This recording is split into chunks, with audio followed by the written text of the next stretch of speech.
13. Alors aujourd'hui, on va travailler quelques postures inversées, semi-inversées.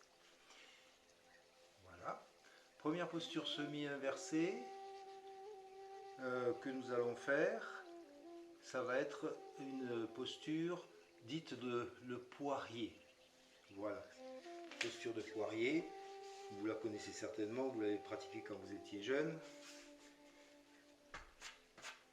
Vous l'êtes toujours, hein. Voilà, j'enlève mon petit bracelet. Voilà. Et ensuite, je vais positionner mes mains sur le côté, ici. Pas les pieds, excusez-moi. Les doigts de main écartés. Toujours mes épaules en arrière, donc je vais tourner mes coudes. Je vais poser ma tête au sol, comme ceci. Alors si j'ai possibilité, je le fais bien sûr sur quelque chose qui est assez épais. Un coussin ou quelque chose comme ça. Voilà, maintenant je fais un bon triangle, à peu près 30 cm entre les bras et la tête. Je vais avoir ici, ça forme un carré. D'accord? Voilà, maintenant je pose bien ma tête. Je vais soulever mes jambes, faire en sorte qu'elles soient parfaitement droites, bien tendues. Et plus je vais les tendre, plus je vais aller vers l'avant, plus je vais être vertical. D'accord? Mon buste devient vertical. Et c'est parce qu'il est vertical que je vais être en équilibre. Vous voyez? J'ai aucun effort à faire particulier pour être en équilibre. La plupart du poids n'est pas sur la tête. Il est sur les mains. Vous voyez? Et je vais faire juste ça. Je suis en équilibre. Et comme je suis en équilibre, j'ai la possibilité de venir poser mes genoux sur mes coudes. Ensuite, si je suis à l'aise, je vais croiser mes pieds. Faire attention à ma tête, à mon cou. Et là, je vais être dans une position quasi inversée en fait. C'est plus que semi-inversé. On est quasi inversé. Et si on veut transformer cette position en position inversée, il suffit d'augmenter un petit peu là et de changer la position des jambes. Donc là, à ce moment-là, je vais juste garder mon équilibre, monter mes jambes,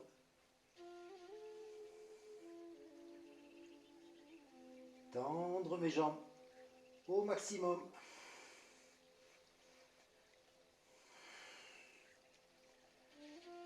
Voilà. Je tends mes jambes depuis l'intérieur de mes pieds.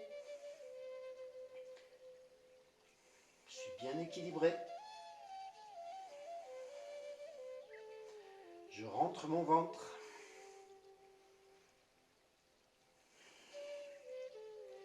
Et je respire. Je peux le faire avec les yeux fermés.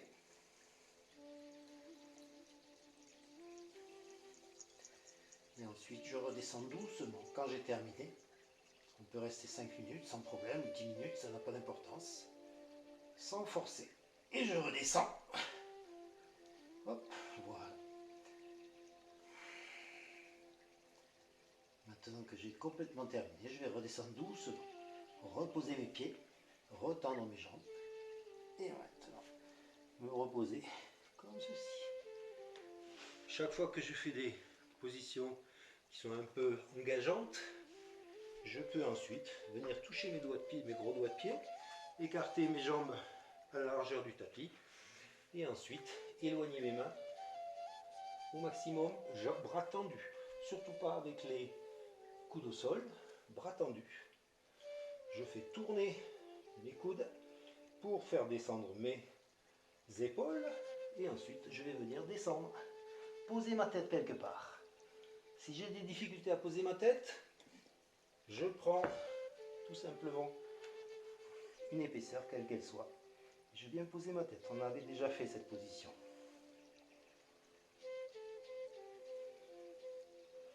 Je vais pousser sur mes mains vers l'arrière de manière à dégager le bas de mon dos.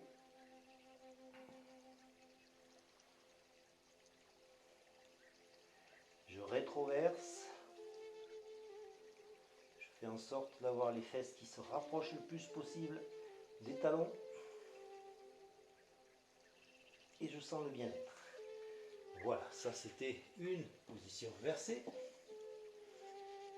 Maintenant, il y en avait une que tout le monde connaît. Mais attention, ne la faites pas tout seul. Celle-là, il faut impérativement la faire avec quelqu'un d'autre à côté de soi, de manière à être aidé, surtout au début.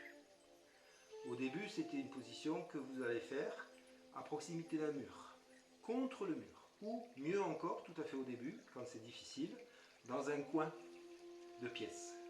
Comme ça, vous allez pouvoir être tenu de tous les côtés et ne pas tomber à la renverse de l'autre côté.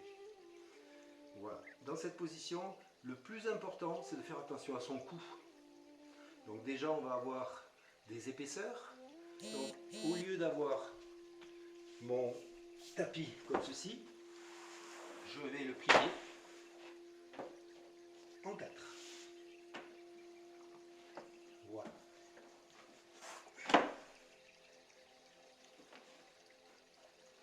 Voilà, mon tapis est prêt.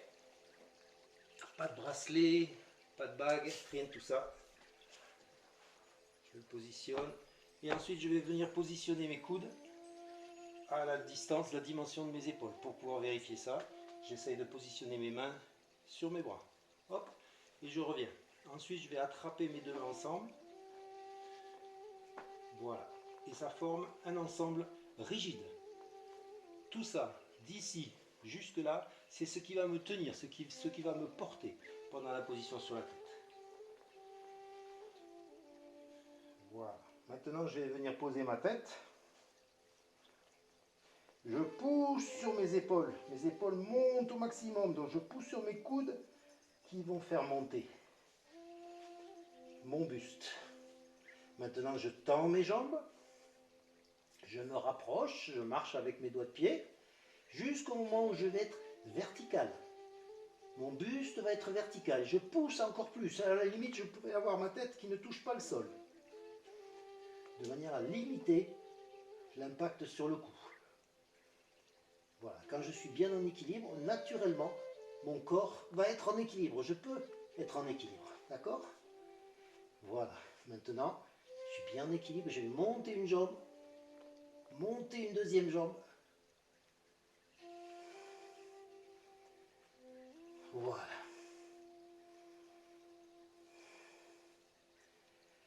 Comme tout à l'heure, avec la position du poirier, je vais faire en sorte d'avoir mes épaules qui montent au maximum.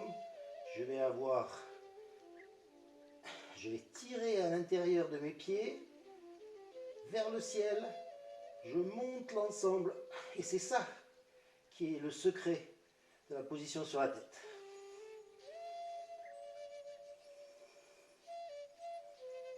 Mon ventre est rentré. Je respire le plus normalement possible. Je peux fermer les yeux si j'arrive à garder l'équilibre en fermant les yeux, mais ça nécessite un certain temps avant d'arriver à le faire. J'essaie de ne pas cambrer, de ne pas faire la banane. Voilà. Et plus je vais tirer vers le haut, depuis l'intérieur de mon pied, plus je vais monter mes épaules, moins je vais faire la banane. Voilà, et quand j'ai terminé, je peux rester 5 minutes, 10 minutes, ça n'a pas d'importance. Je vais garder une jambe en haut qui va me faire un contrepoids. Et je vais faire descendre l'autre jambe. Et je descends tranquillement. Je viens me poser. Et là, c'est très important. On va faire la position de tout à l'heure, comme ceci, ici. Voilà. Et je me détends.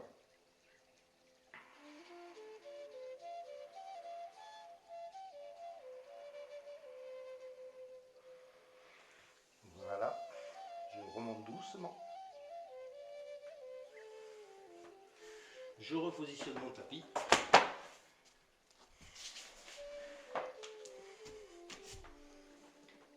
Voilà.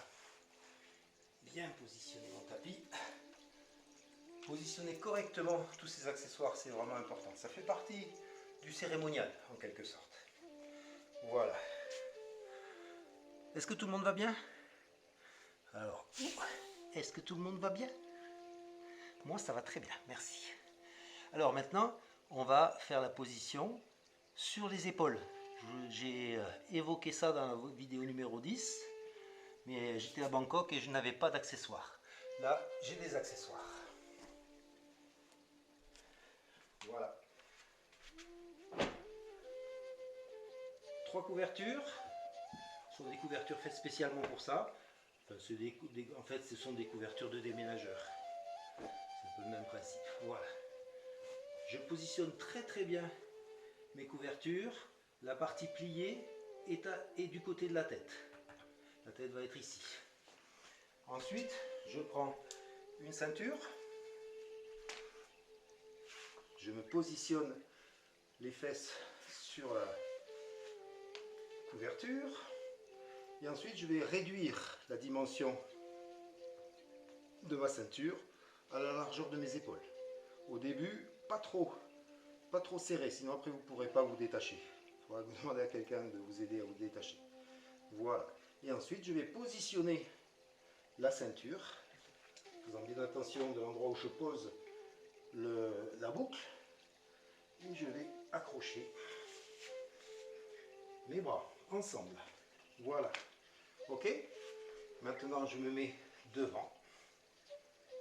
J'ai fait attention préalablement à avoir une certaine distance par rapport au mur, par rapport à la chaise, par rapport à tout un tas de choses que je vais installer. D'accord? Et donc, je me pose à la longueur de mes jambes. Voilà, comme ça, après, je vais pouvoir aller chercher. Et lorsque je vais me mettre en position de semi-relaxation, dans cette position-là, j'aurai la bonne distance. Voilà, maintenant, je vais poser mes omoplates, mes épaules sur la couverture. Voilà. Je vais attraper mes mains, tirer vers l'arrière au maximum, de manière à me mettre vraiment sur les épaules. Et là, c'est super important parce que c'est vraiment la posture sur les épaules et pas sur le haut du dos. Je pose mes mains et ensuite, petit coup inversé, hop, je viens me poser. J'accroche mes vêtements pour pas faire un attentat à la pudeur. Voilà, hop, zoup. J'aurais dû y penser avant parce que là, c'est difficile. Voilà. Donc, j'ai les jambes très tendues, très puissantes. Le dos est le plus vertical possible. Menton hyper dans la poitrine. Je suis posé sur mes épaules. J'insiste bien là-dessus, c'est vraiment important. Je vais essayer de rapprocher mes mains le plus possible des omoplates. C'est très difficile d'aller toucher les omoplates, évidemment. Donc moi, je vais juste me contenter de mettre mes mains comme ceci sur mon corps. Et ensuite, je vais monter une jambe et une deuxième jambe. Voilà. Maintenant, je vais pousser au maximum mes fessiers vers ma tête, donc vers l'arrière en l'occurrence. Tirer mes deux jambes vers le ciel par l'intermédiaire du point que je vous ai montré sous le pied. Donc du coup, je vais avoir les extérieurs de mes pieds vers le bas, les intérieurs de mes pieds vers le haut. Mes doigts de pied sont tendus vers le haut et vers moi. Voilà. On insiste bien. Au bout d'un moment, ça fait mal au bras. Hein. C'est quelquefois un peu désagréable. On se rend compte quelquefois qu'on manque de quelques vitamines, parce qu'on a des crampes, souvent des crampes dans les mollets. Et voilà, et là je respire. Je suis dans cette position, quelquefois 5-10 minutes. Et quand j'ai terminé, on va quand même parler de ce qu'on peut faire avant qu'on termine. On va écarter éventuellement les jambes. Voilà. On peut également entendre la jambe gauche, descendre la jambe droite vers moi, à l'horizontale. Pareil avec l'autre jambe. Je tends ma jambe droite, je fais descendre ma jambe gauche. Je peux également faire des moulinets, c'est-à-dire faire tourner mon corps, tourner mon buste, mon bassin autour d'un axe, dans un sens et puis dans l'autre, toujours en tirant bien vers le haut. Voilà. Et ensuite, lorsqu'on a terminé, on vient poser nos pieds, pas négligemment. On est quasiment sur la pointe des pieds. À la limite, on pourrait ne pas toucher. On pourrait juste avoir les pieds au-dessus de l'obstacle, au-dessus de la chaise, au-dessus du sofa, ce que vous voulez. Ce qui est important maintenant, c'est d'avoir le dos vertical, les jambes hyper tendues, les genoux vers le ciel. Et je suis dans une position de repos par rapport à tout à l'heure. Et je respire.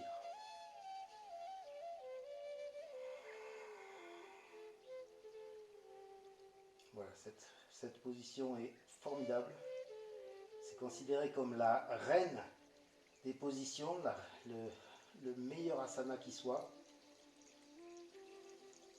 En tout cas en ce qui concerne les asanas simples, parce qu'il y a des asanas beaucoup plus compliqués qui ne sont pas à la portée de tout le monde. Celui-là l'est à la portée de tout le monde. Mais le faire correctement est très important, donc chaque détail compte. C'est une généralité en yoga, chaque détail compte.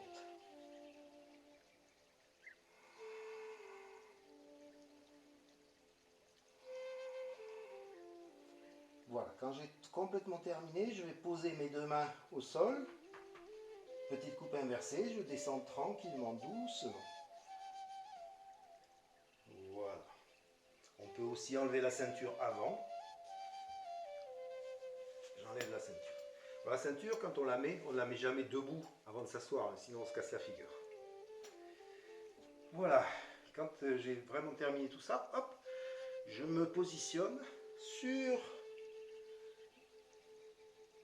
les couvertures, les bras écartés, mains vers le ciel, et je me détends un peu. Voilà. En général, c'est la position inverse, les positions inversées de manière générale, on les fait vers la fin de la séance. C'est des positions qui amènent beaucoup de tranquillité d'esprit. Et c'est vraiment le but du yoga. Pour ceux qui pensent que le yoga c'est un sport, avant d'être une activité sportive entre guillemets, c'est avant tout une activité qui sert uniquement à calmer l'esprit. Voilà, s'il y a bien une définition du yoga que l'on doit avoir, c'est le yoga sert à calmer l'esprit.